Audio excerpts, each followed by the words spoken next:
Anjana stern. Anjana stern college होता है, junior college होता है। कहाँ पे? मुंबई में। 10th स्कूल बोर्ड के पेपर दिए थे, उसके बाद कॉलेज के फॉर्म्स लेने जाना था। अच्छा, हमारे मोस्ट रिलेटिव्स कोई चर्च नेवी नगर रहते थे, Colaba side, Goregaon and all those places. तो वी यूज्ड टू ट्रैवल, हम ट्रैवल करते रहते थे, ट्रेन से हम ट्रैवल करते रहते थे मतलब उस समय। तो बाकी मेरी जो स्कूल फ्रेंड्स थी, इतना नहीं था मतलब उन लोगों का कि हाँ इतनी दूर दूर जाना है एंड ऑल दैट। ठीक है, हम निकले सांता क्रूज से, टैक्सी में हमको बिठा दिया अंकल ने, मतलब मेरे फ्रेंड के फादर ने। हम 4 फ्रेंड्स थी, टैक्सी में बैठ के हम पहुंच गए माटुंगा। ठीक है, वहाँ कॉलेज, टॉप कॉलेजेस वहीं पे थे, माटुंगा था, वहीं पे जाना था। फिर विले पार्ले में पार्ला कॉलेजेस था, मतलब जो साइंस के लिए। तो we went to that college, वहाँ पे गए, अंदर फॉर्म वगैरह लिया। फिर हमने कहा चल स्टेशन से अब ट्रेन से चलते हैं, हम टैक्सी से नहीं जाएंगे। मैंने कहा मेरे को आता है, मैं तो हमेशा ट्रैवल करती हूँ, हम लोग संडेज को तो मैं तो बड़े रोज से एवरी संडे, सैटरडे संडे छुट्टी होती थी, हम कहीं मासी के घर में चले जाते थे, बुआ के घर चले जाते थे। मैंने मेरे को ट्रेन का पूरा पता है। ठीक है, हम लोग कहाँ पर है? माटुंगा। अरे माटुंगा स्टेशन, रुपरेल तो माटुंगा, माटुंगा स्टेशन मुझे पता है कहाँ पर है। निकले, चलो चलते गए। तो एक बोलती यार ये कॉलेज स्टेशन से तो बहुत पास है, हम लोग तो चलते जा रहे हैं, आ नहीं रहा है। नहीं आएगा। चलते जा रहे। एक सरदार जी थे मिलिट्री यूनिफॉर्म में। हाँ अंकल जी, माटुंगा स्टेशन का है। बेटा आपने जाना कहाँ है? मैंने कहा माटुंगा। नहीं आपने जाना कहाँ है वैसे?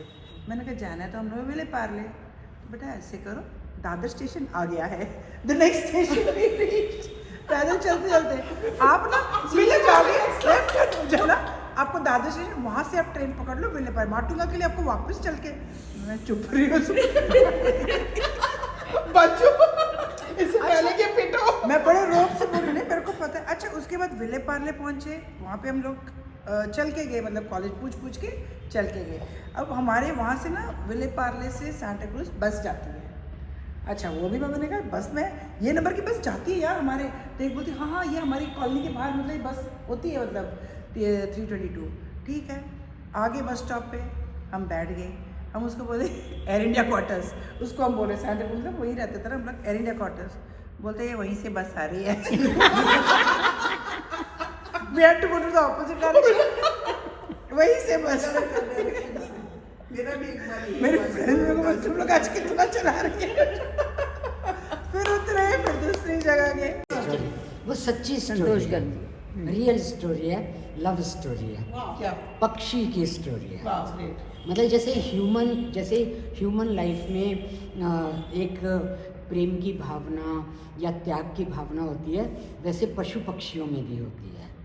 मतलब मेरी एक फ्रेंड फूड डिपार्टमेंट में थी, हैं, हम तो डिफेंस में, हमारे तो बहुत काम था, फूड डिपार्टमेंट में कोई काम नहीं था। वहाँ लेडीज़ 11 बजे पहुँच रही हैं, 4 बजे निकल रही हैं। मेरी एक फ्रेंड फूड डिपार्टमेंट में थी, उनके पास बहुत कम काम था। जब काम कम था, जब मर्जी आ रही हैं, तो उनके डिपार्टमेंट में सेक्शन में पक्षियों का भी राज था, तो कबूतरों का भी राज था। उनकी अलमारियों पर कबूतर भी राज करते थे, वो भी करते थे। तो कबूतर आते थे, एक कबूतरों का जोड़ा आता था, वो कबूतरों के भी मज़े लेते थे। कबूतरों का जोड़ा आ रहा है और वो कबूतर कबूतरी, उनका प्रेम हो गया, उनके बच्चे हो गए।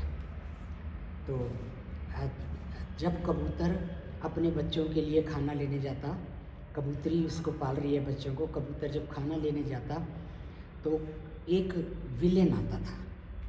अच्छा, हाँ, एक्सीडेंटल अफेयर। नहीं, नॉट अफेयर। कबूतरी बहुत सिंसियर थी। अच्छा, वो विलेन था। हाँ, जब विलेन आता वो कबूतरी के पीछे पड़ता, कबूतरी अपनी इज्जत बचाने के लिए इधर उधर भागती। ये रियल स्टोरी बता रही हूँ, रियल स्टोरी बता रही हूँ मैं। मतलब इतना ऑब्जर्व किया ह्यूमन लाइफ की तरह वो अपनी इज्जत बचाने भागती और वो कबूतर उसके पीछे लगा रहता। इतने में जब कबूतर आता तो वो विलेन भाग जाता था। फिर वो कबूतरी अपने बच्चों के पास, विलेन तो कबूतरी था ना। हाँ, विलेन कबूतर ही था। कबूतर था। जब वो एक्चुअल जब उसका वो आता कबूतर, तो वो अपने बच्चों के पास दोनों बच्चों को पालते हैं। एक बार क्या हुआ, जब कबूतर ने खाना लेने जाना था, जब वो खाना लेने जाता, कबूतरी भी बहुत सिंसियर थी, ये रियल स्टोरी बता रही हूँ मैं।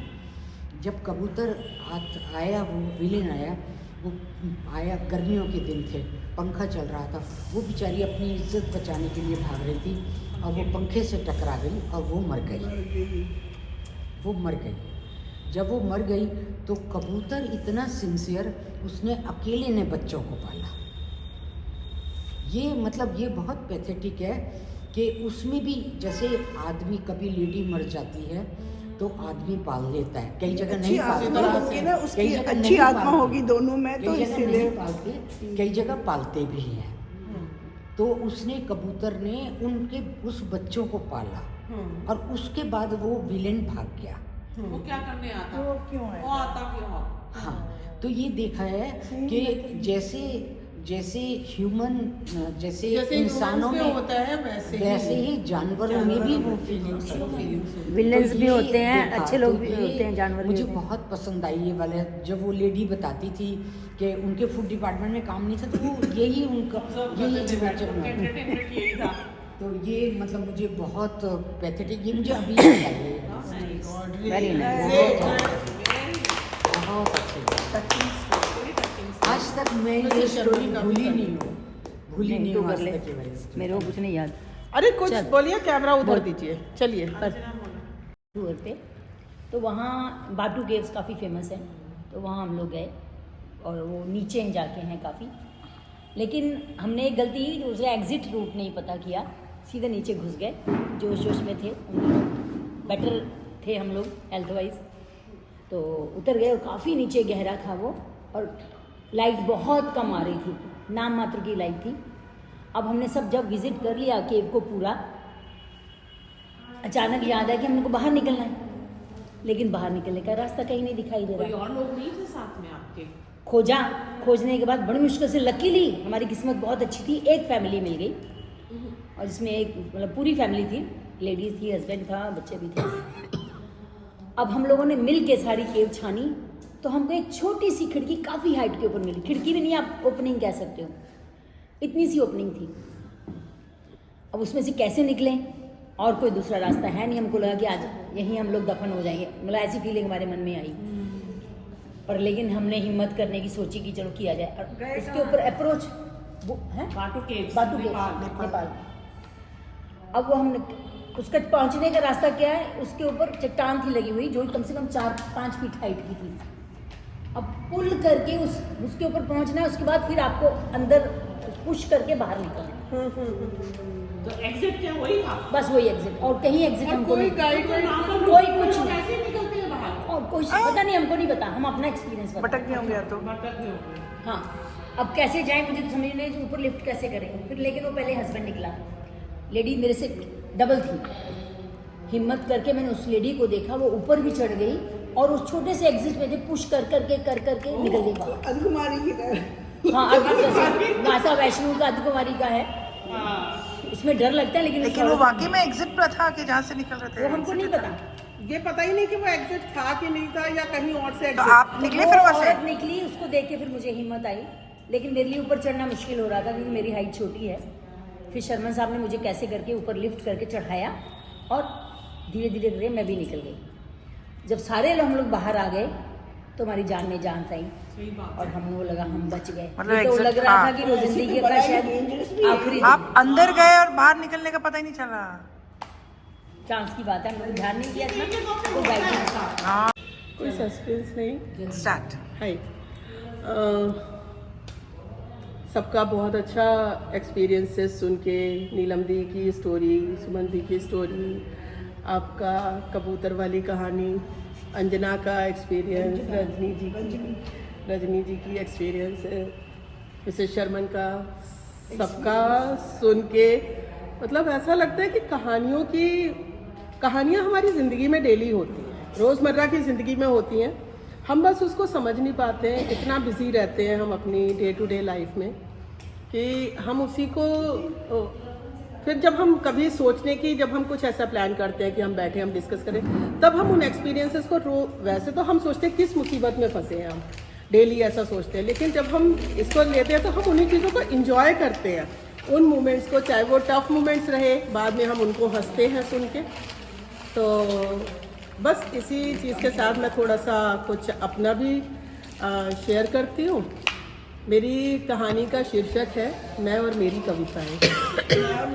कविताएं सदियों से लाखों करोड़ों हुए होंगे जब से ये दुनिया बनी होगी। कोई कुछ लिखता, कोई कुछ कहता चला आ रहा है। तमाम लेखक, तमाम कविता रचने वाले हुए जिन्होंने अपनी कहानियों को, अपनी एक्सपीरियंसेस को शब्द दिए। उसके बाद फिर कहीं एक बड़े से लेदर इंडस्ट्रियल में एरिया में एक बच्ची जन्मी।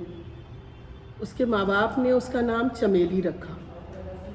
चमेली, उसके माँ बाप चमेली को लेके सपने संजोने लगे।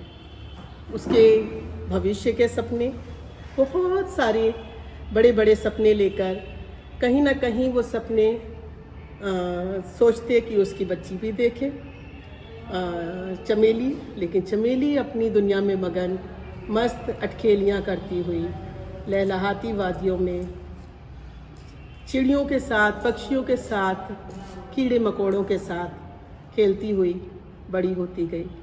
एक दिन जब वो बड़ी हुई, लोग उसकी तरफ देखने लगे, उसके अपनी ज़िंदगी में लाने की सोचने लगे, कैसे हम उसको प्रपोज़ करें, कैसे हम उसकी तरफ हाथ बढ़ाएं, उसको पा सकें। लेकिन वो तो अपनी ही दुनिया में मगन, मदमस्त अटखेलियाँ करती हुई कहीं चली जा रही थी, दूर अपने ख्वाबों को संजोती हुई। शायद उसकी आज़ादी या कहीं कुछ और।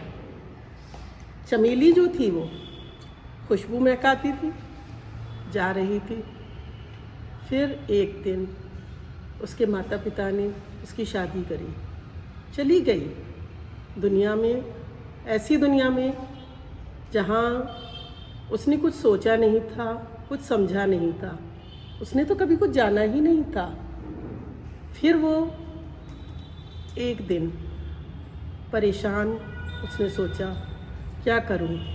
कहीं से आवाज़ आई, उठ खड़ी हो, चली जा, आगे बढ़। जागती, तुम कौन हो? आंखें बंद कर और सोच, कौन है तू? तेरी आत्मा हूँ, चल चले आगे। द्वार खोल, एक सुनहरी रोशनी जगमगाती हुई चली जा रही थी कहीं। फिर एक नौजवान कोई मर्द नहीं, कोई और नहीं, उसके अपने सपने थे।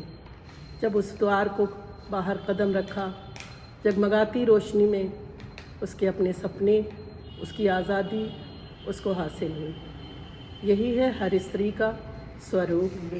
हर स्त्री यही चाहती है और हर स्त्री को आगे बढ़ने के लिए एक कदम ज़रूर उठाना चाहिए। उस दरवाजे के बाहर कदम ज़रूर रखें। The verdict of the jury about the people, stories told by different people, including me. चले, हाँ जी, जूरी मैडम। हम सभी औरतें अपने मन की कहानियाँ तो बोलती हैं, लेकिन उसके लिए हमें एक प्लेटफॉर्म चाहिए होता है।